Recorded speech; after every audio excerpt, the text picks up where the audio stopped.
Hello everybody, my name is Oxy and today we have the series of how I lost my mother. In last episode I explained how my mother died and the funeral, and today I want to talk about what happened after everything and how life started to be after my mother passed away. So let's go to the trigger warning. If you didn't watch last episodes and you found this just now, highly recommend to watch all the other episodes. And the thing is that I decided to create this series and talk about what I went through honestly, because there is not such content on the YouTube, especially if that's a person from a perspective, if that's a story from the perspective of a younger person like me. I was 19 when I found out that my mother has cancer, and I was 20 when my mother passed away. Yeah. So I don't recommend this video to watch to a person who lost parents, friends, anyone they loved recently. Just save this video for later and watch it when you will be prepared to go through all of the emotions one more round, or relate and reflect and just think one more time. Just take your time, don't watch it right now. Also, the information that I wanted to say is that for all of the series I don't have comments. Comment section is unavailable, but I leave the email address in the description box, so you can reach me out there and tell me your story or any type of feedback. Let's get into video. As I said it later, my mother passed away on the 18th of January 2024. I came to Omsk on 20th of January 2024, and I know that there is different traditions for each culture and nationality, I guess. I don't know. For every country, they have different processes of remembering a person, funerals and everything. How it works in Russia is that you have a funeral, you have 9 days, you have 40 days, and a year anniversary. So because she passed away right 10 days before her birthday, we had this 9 days and then we had her birthday. And to get our minds somewhere and just think, or I don't know, there was an opportunity for all of us, my family and a family of family friends, to go to the hockey game, and the hockey game was on the exact day as my mother's birthday. And I wasn't feel right with that, because I was like, it feels like we already forgot what happened and we just having fun, which is not like that at all, because I'm deeply in pain. And yeah, so we remembered her in the morning and we went to the hockey game. I enjoyed it. It was nice, especially having this time with the family, which is so rare in our age, but it is how it is, how it was. And the next day, or in a few days, my sister left, and the next day I also left to go back to Dubai. So I was studying in the university, right? And we had the preparation for the final project. You're supposed to write a script, the first draft, the second draft, the third draft. Nobody knew in uni, and when all of the calls were happening about my mother, when my dad was calling me, my sister were calling me to just say like, hey, don't you think you should come to Omsk? I was disturbing. I was leaving the class, even though I was asking if I'm allowed to leave the classroom. The teacher was like, can I talk to you personally? And I was like, yeah, sure. And it was right after I came back, like the next week, after 1 week as I attempted classes. He was like, so I know it happened, but you disturbing the class, like all of your emotions you showing and blah blah blah. For your understanding, all of the emotions I was showing is this.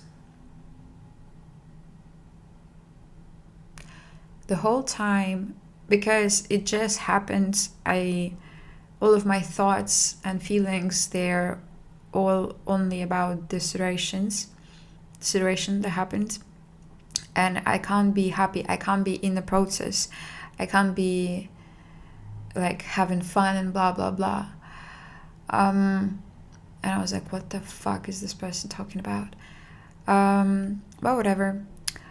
Also, when I came back, my friend with whom I was living, she told me that I'm moving out, I think it's time for us to live separately and blah blah blah. And that was a big knife in my back at the time, because I respect her decision and I understand. We talked about this later, just like a few months ago, what happened, and from her perspective it was completely different, but in my eyes it felt like, oh, I'm not I don't want to talk about this, but just like it was really hard for me, because the closest person in the country where I have nobody left me, and we spoke really rarely, like only at school at the time, and I wasn't into hangouts or something, I don't know.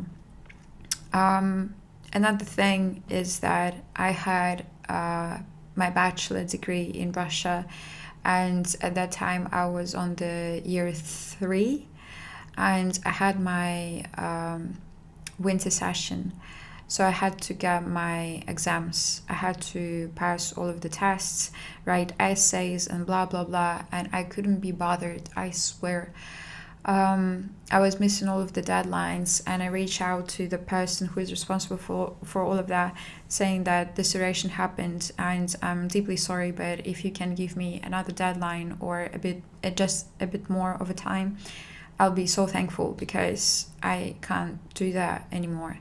And I thought I'm gonna quit uni, like the Russian one, because I couldn't make it. Like I couldn't be bothered, because this degree is just as a tick. There is nothing in degree, like it's not an actual study, it's like a fake uni. I can't say that it's fake uni, but they're not giving you a real knowledge, they just making sure you are in the class and you pass in everything, and that's all they do. So I was this close to just saying, halas, I'm quitting all of that. My sister was helping me. My dad was saying, don't be ridiculous, only 1 year is left, like it doesn't worth it. And I was like, bro, you don't understand, because what happened is I lost my sleep completely. I came home, I had to move into different apartments, and I couldn't sleep. Your body is exhausted, your mind is exhausted, you are exhausted, and your brain just doesn't shut down anyhow. I was 20 years old at the time, and you can't drink in Dubai. So it was never an option for me to try to somehow force yourself to sleep by using alcohol. But I know that some people use different things. Only thing I had in my mind is that my life depended on me and I have to do something. And it looked like becoming the best version of yourself, because I was like, what if this people from the internet are right, and I just should go to the gym, do my hair every day, do makeup and blah blah blah. And I was doing this on autopilot, because I knew I just had to do something. So I've been spending around 2 hours at the gym almost every day. I was doing my hair. I was just trying to be alive, if that's the word. But I would sleep for 2 hours, 3 hours, The biggest sleep I had throughout 2 or 3 months was 5 hours of sleep. I couldn't get more than 5 hours because either I had nightmares, either I just couldn't fall asleep and I had to wake up to go to uni, either something else. And you lose in your mind because you want to sleep. You are trying melatonin, you are trying supplements, anything, and it just doesn't help. Nothing helps. And the worst thing is that I'm the youngest child and our parents are divorced, and we never had this concept of a family. It was always me, my sister, and my mother, and now it was just me and my sister, and she has her own thing going on, work, marriage, study, because it was also her last year of masters and she had a lot of things to do. And I felt like everyone moved on and only I was left in the pain. Like only I knew that mother passed away and everyone just acting like nothing happened. And it's not that I was trying to act like a thing happened, you know, like how are you saying this? Oh my god, English. Exaggerate. I didn't try to exaggerate. That's just exactly how I felt. And no one gave a shit. Like there was nobody I could talk to. And maybe I also have this idea that maybe it was just my perspective because no one did ask me how I'm doing. No one was curious if I need help or anything, if I want to share some, because it really bothered me that I couldn't make it to New Year's. I couldn't go there to be there when she was passing away. The whole situation with the internal bleeding, and I barely talked to anyone about that, explaining how it was from my perspective, how I saw everything. The sensifications, my gosh, sorry for that. So yeah, I felt like everyone just I don't know, I was feeling so left alone that I can't even describe it. Because I've been talking to my cousins, I've been talking to my friends, I've been talking to my family, and they are all had their life, and that's it. And only me was in pain. At least it felt like it. I had literally nobody to talk to, and I'm sorry, like, for people who's watching this who are my friends, and I'm saying this on the video instead of telling them in the face, but I know that if I would say I need help or anything like that, they would maybe listen or something, but it was just so hard for me to ask for help. I didn't want to ask for help. I just want my brain to sleep, and nobody can help with that. So for me, in my eyes, it looked like everyone just doesn't care. I don't know. Yeah. So what happened is that my mother died, and now there is like, I can't say that now you have like a new life, but this is a life with new circumstances, because after the first year of studies, I quit the uni in here in Dubai, and I started to work and blah blah blah, and you meet people and you don't know if that's the information people should know about you, that your mother passed away and you're still in drama and blah blah blah. I can tell you that the first year I was just surviving. Like, if you are going through something like that, not being there while you are there, it's okay. Understanding that, like, you know, you are not present, you physically are there, but I can remember nothing. I remember that I went out with my friend here, there, blah blah blah, but nothing more than that. Yeah. And I still have this question if I should tell people that my mother passed away, because that plays a role in my life still. It wasn't even been 2 years. It's been 1 year, and in January it's going to be 2 years.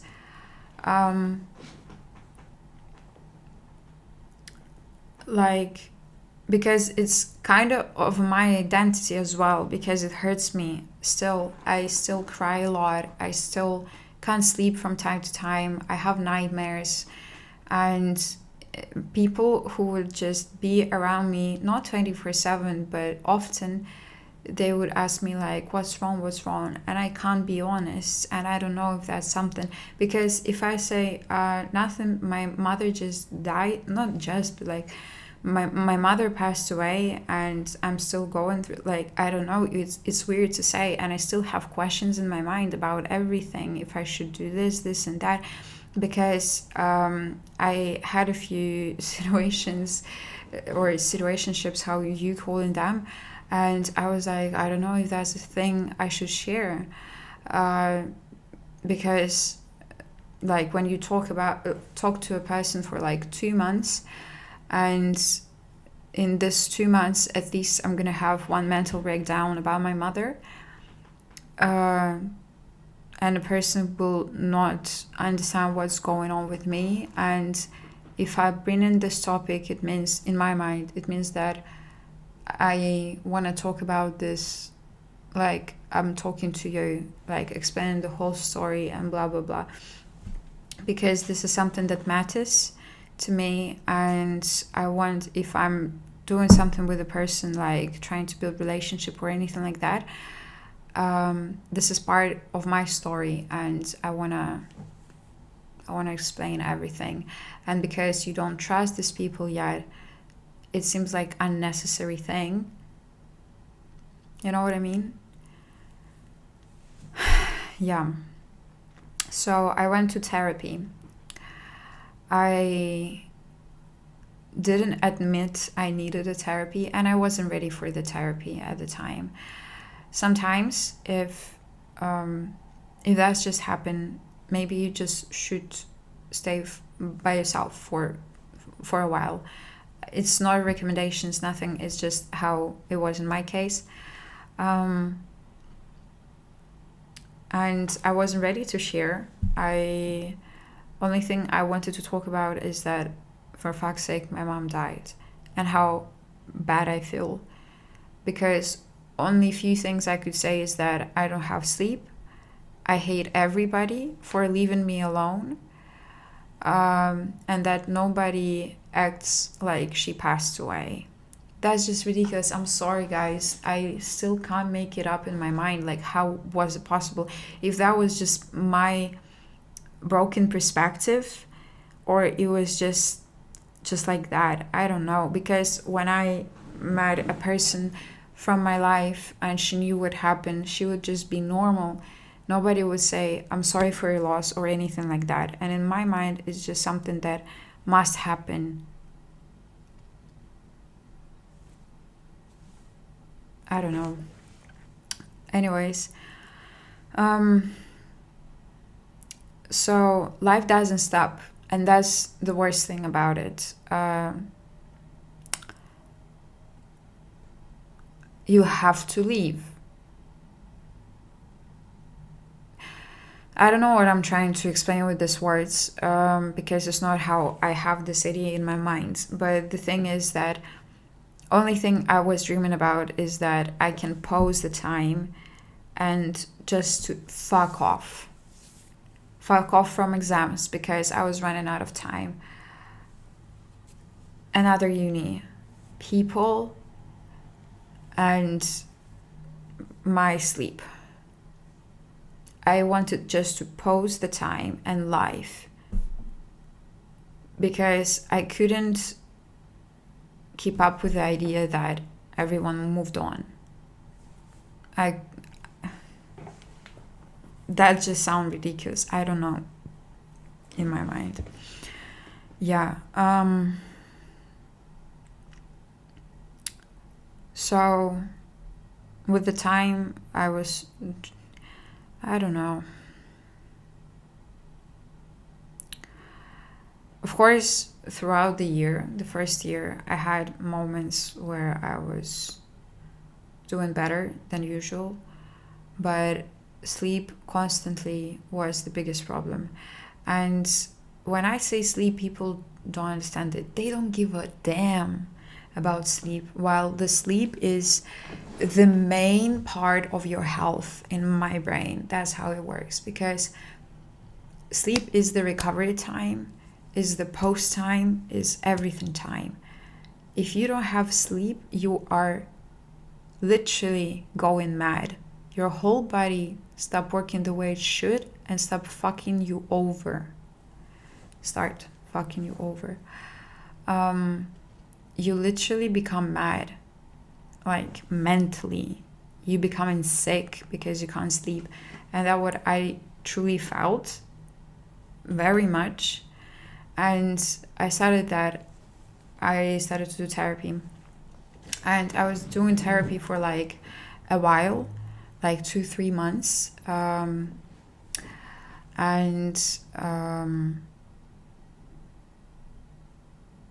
I can't give any advices because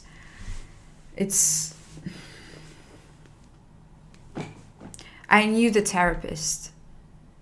I've been working with him before, and I knew that if I'll come to him with such an experience, I wouldn't need to explain everything again, who I am, blah, blah, blah. We already had the start. Now it's now. You know what I mean? And if you never had an experience with a therapist, sometimes it takes a lot of time and efforts to find a therapist that would be right for you. That's why I can't recommend anything, but help is always help. Just never give up on getting help. I'm the person who is struggling with asking for help, telling you that scream for help. Because showing that you need help without saying this out loud, people are stupid. They might not understand. Let's talk about people a bit more. When I came to uni after my mom passed away, I hate them so much. Like, I swear. Not all of them, but a few people. Okay? So, first day, I'm coming to uni. It's New Year's. I missed the whole January, basically. And no one talks to me. I was like, what? Excuse-moi, pardon, the fuck? Like, this person knew, this person knew, this person knew, this person knew. I identify myself as a bad person. Maybe I'm not, I don't know. But, like, you have this picture in mind of the world where this is bad and this is good. And in my mind, sometimes I do bad things, right? But even if I'm a fucking rat that belongs to garbage, if I was talking to a person for a certain amount of time and I knew that he was struggling with that and his mother passed away, without a doubt, I would come and I would say, I'm sorry. Do you need a hug? But no one talked to me. I was like, what the fuck? It wasn't even what the fuck. It was more like, what the fuck, I don't care. I don't have energy for that right now. But at the same time, I was like, that's so ridiculous. Like, how you can be that much of a worthless human being. Like, that's just out of my understanding ability. I don't know. That's just, bro, go and fuck yourself, actually. And I was trying to understand, maybe I did something wrong to a person that he or she decided to stop talking to me or something.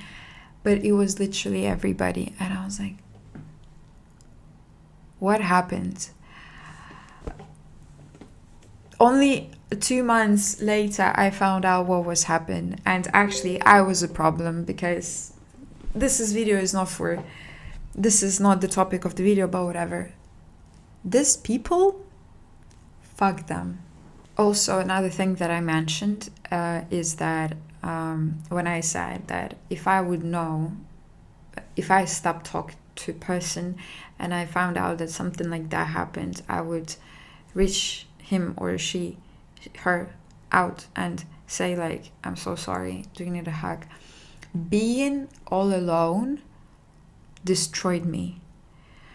I knew that I can't know that, but like I knew that if I wouldn't be alone, I would feel way better, in a way that you have a physical touch, you have hugs. Because I'm very touchy person and I need these moments, you know. I couldn't stay in my hometown because of studies and blah blah blah, but even if I could, I wouldn't stay there because I have nobody there. But this is not the point. I needed a hug. I needed a hug. Like how much I've been crying myself to sleep, wishing just somebody could hug me and I could fall asleep, because I knew it would help me so much. And this is my recommendation.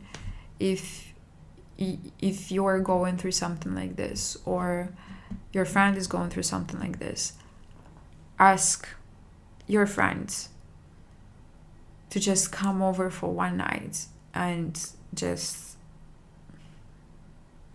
sleep.